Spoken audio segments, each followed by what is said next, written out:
Hai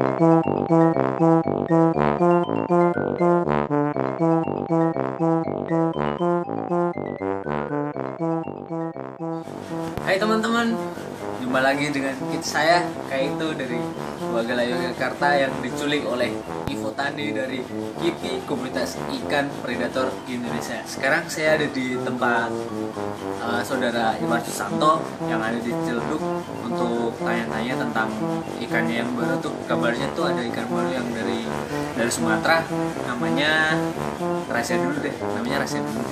Pokoknya ikan Sumatera lah, asli Indonesia. Yuk, mari. Nah, sekarang saya sudah sama Mas Irwan Susanto. Saya mau tanya-tanya tentang ikan-ikan barunya yang dikoleksi dia, katanya dari alam, langsung dari alam. Halo Mas Irwan, gimana kabar? Alhamdulillah baik. Iya, sama-sama. Mas, saya mau tanya-tanya nih, katanya ada koleksi baru tuh yang dari Sumatera. Apanya gitu Mas? Ya, baru berapa hari, ada 2 segmen sih dari Januari. Satu segmen, yang kedua itu baru berapa hari yang lalu. Itu ada, pertama ada 2 jenis banjo catfish. Yang kayak apa tuh Mas? Banjo catfish tuh yang kecil ini, dia nggak bisa gede, emang sih sekitar 12 cm. Tapi ikannya emang begini ya Mas? Ya, kayak batu. Kayak kayu. Nah itu ada Asian banjo catfish, terus ada lagi 2 jenis Comaloptera. Comaloptera itu Hillstream Lodge. Ada yang Ocellata, sama satu lagi Jolingeri.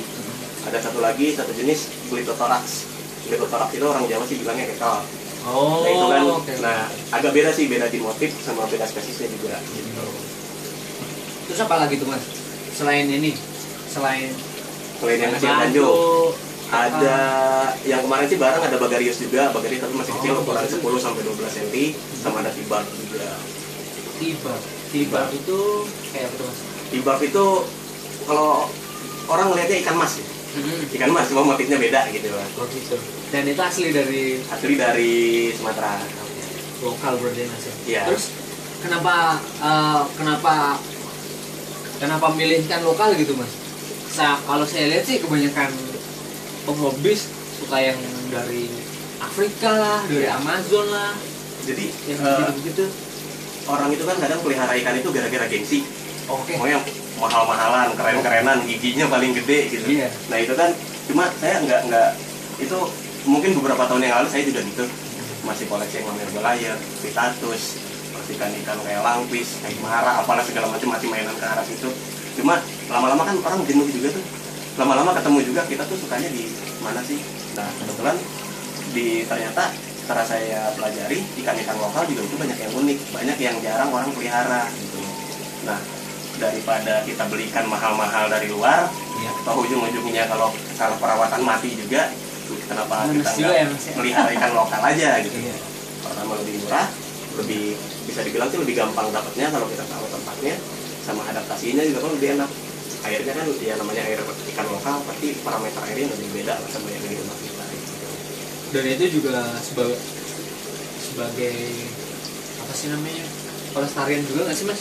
Mas juga ada belum ke arah situ, belum ke arah situ lah, masih terlalu jauh lah. Kita masih coba pengen pelajari gimana sih karakter ikannya, ikan-ikan yang di lokal itu, kekayaan alam Indonesia itu sampai sejauh mana sih gitu kan. Kita paling tahunya Hampala, Tapah, Bagarius gitu. Nah, kekayaan ikan air tawar lokal kita tuh jauh lebih dari itu gitu loh. Nah, saya pengen coba yang selama kita bisa dapat ya saya coba pelihara gitu. Masih pengen ekspor sama pelihara sama belajar dari ikan itu dulu ya Mas. Terus apa ya, karakter ikan yang di sini nih bagaimana nih Mas? Ini sih contohnya ini dulu nih, apa tadi tuh Asian banjo. Si Asian banjo ini sebenarnya dia satu habitat tuh sama Bagarius, sama Glitothorax, sama Hillstream Lodge. Ya pokoknya yang kemarin segmen itu datang itu kurang lebih satu sungai dari Hulu Musi. Nah, si sungai Hulu Musi itu kebetulan pH-nya netral. Jadi sekitar 7 sampai 8, 6 sampai 8 lah. Jadi lebih mudah buat diadaptasiin di Jakarta. Nah, untuk karakter sih yang pertama si banjo ini lebih pendiam ya. Kalau pernah pelihara yang namanya apa sih? Bloso, gabus, betutu gitu kan, itu diam aja. Nah ini lebih males lagi gitu. Jadi yang udah 2-3 bulan di sini aja saya nggak pernah ngeliat gimana dia makan. 2 bulan nggak pernah lihat dia aktivitas makan. Ya, Kayak pelihara fosil tuh mas. kurang lebih. Tapi yang penting dia tetap hidup gitu. Asal napas aja. Iya. Oke.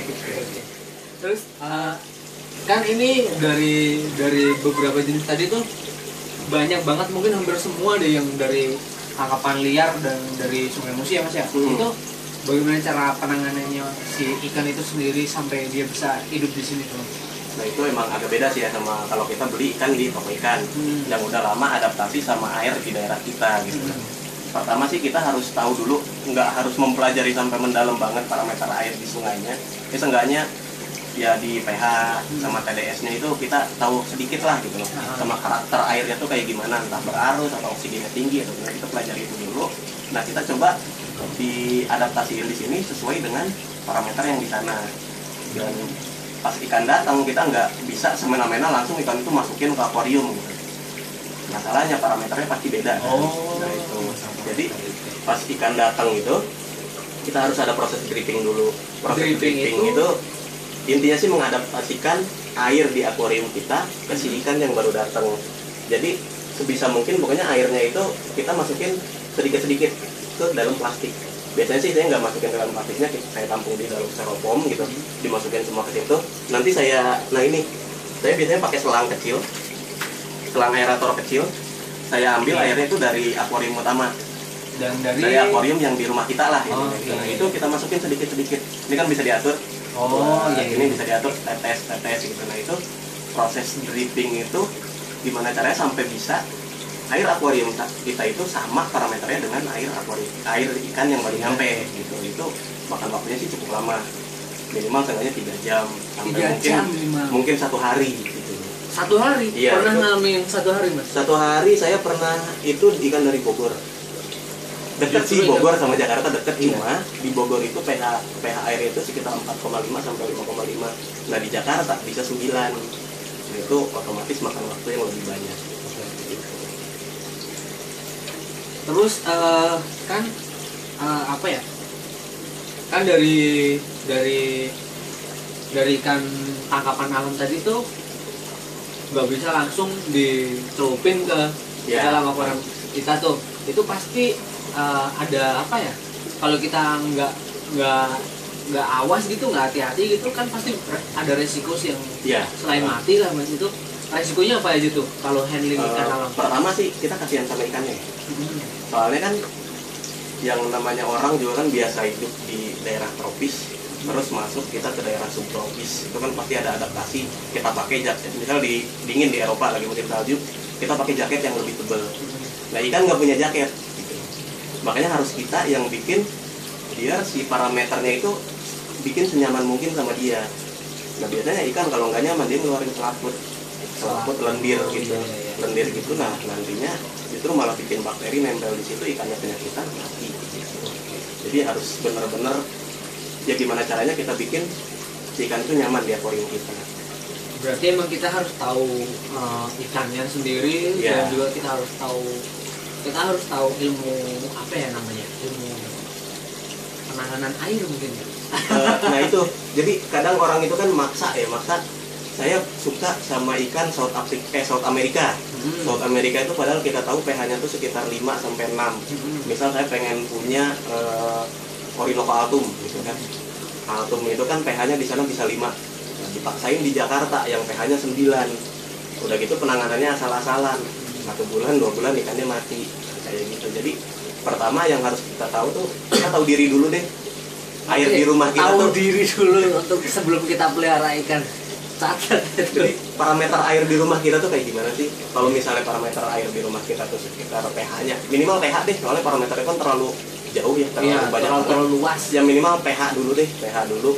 Soalnya di Jakarta itu pH-nya 9 pertama, 8 sampai 9 kecuali kalau pakai air pump itu biasanya 7. Stabil di 7 soalnya air pump itu kan pH-nya pH netral sekitar 7, tapi untuk air yang pakai air tanah itu biasanya 8 sampai 9. Nah kita harus ngerti dulu tuh, nggak usah maksain kita pengen pelihara ikan yang pH-nya 5 di rumah kita yang pH-nya 9 gitu. Kasihan ikannya. Berarti paling penting itu kita harus mengenal lingkungan kita dulu ya. Itu usaha. Minimal pH deh. Soalnya itu yang paling krusial banget. Karena kalau parameter lain kan kita juga ya namanya orang awam kan tahunya paling pH, suhu, gitu aja gitu. Ya seenggaknya kalau itu udah sesuai sih biasanya yang lain juga mengikuti. gitu. Terus apa ya? Kenapa Mas Irwan bisa memilih ikan yang lokal begini? Pertama sih dulu pasti yang namanya hobis tuh pengennya keren-kerenan. Saya juga ada berapa tahun yang lalu, udah lama gitu kan, zaman dulu baru pelihara ikan, tapi saya pengen ikan yang gede. Pengen Arapaima, saya pelihara Arapaima. Saya pengen RTC, saya pelihara RTC. Saya pengen TSN, saya pelihara TSN. Ada satu titik di mana saya sadar kalau ikan-ikan itu nggak mungkin saya pelihara di rumah. Pertama, ukuran. Kadang banyak orang yang nggak nyadar, saya punya akuarium 2 meter, saya pengen pelihara Arapaima. Kenapa Arapaima? Soalnya gede, keren. Tapi sampai kapan bisa dipelihara di akuarium 2 meter gitu.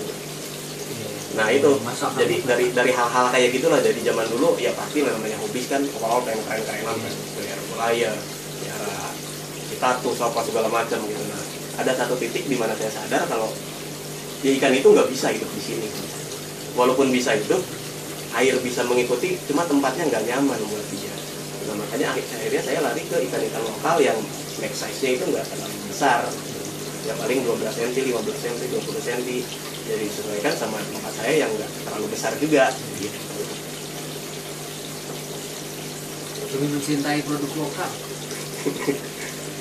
Terus kan Mas juga udah pernah ngalamin tuh titik-titik di mana pelihara ikan impor udah, ini sekarang udah mulai yang lokal gitu. Terus ada tips nggak? Tips gitu untuk teman-teman yang baru mau mulai. Yang pertama itu pelihara yang kita suka aja. Jangan pelihara gara-gara gengsi. Ya. Kasihan ikannya. Ya. Soalnya kalau pelihara gara-gara gengsi, ada satu saat kita pasti bosan sama ikan itu. Kalau udah bosan, kita nggak rawat dengan baik ikan itu. Yang kasihan siapa? Ikannya. Oke, saya bisa jual gitu kan. Kalau udah kayak gitu, hobis yang jual ikan bosan, pasti harganya murah. Yang kasihan siapa? Pedagang. Ya. Udah gitu kan, pedagang kadang-kadang ya saya beli ikan 10 ekor dengan modal sekian, saya jual sekian, mati 5 ekor. Saya cuma nutup buat modal aja. Ditambah lagi dengan hobis yang jual dengan serampangan, kasihan pedagangnya gitu. Jadi kalau bisa ya pelihara ikan yang kita suka aja, benar-benar kita suka baru kita pelihara pertama. Kedua, pelihara ikan yang bisa hidup di parameter air yang kita punya, nggak usah dipaksain. Pertama kita capek, kedua kasihan ikannya. Emang bisa sih orang bikin air itu misal dari pH 9 saya pengen turunin sampai 5, bisa. Bukan yang nggak bisa. Atau dari misal di rumah saya pH-nya 5, saya pengen sampai 9, bisa juga. Cuman kan butuh effort. Sampai kapan kita mau sabar gitu. Jadi ya hal-hal kayak gitu aja sih. Yang penting intinya tahu diri. Biar sama-sama enak ya. Ikannya enak, nah, kita juga enak pelihara. Hobi juga jadi beban. Nggak capek gitu loh. Hobi itu kan untuk dinikmati, bukan untuk jadi beban. Nah itu. Ya, segitu teman-teman. Bincang-bincang saya sama Mas Irwan Susanto. Kalau mau ketemu Mas Irwan bisa datang ke rumahnya di Ciledug. Untuk ratanya cek aja di FB atau mungkin bisa tanya gitu. Soalnya saya juga nggak tahu katanya. Yuk, sekian dari saya. Tunggu di episode selanjutnya. Ciao.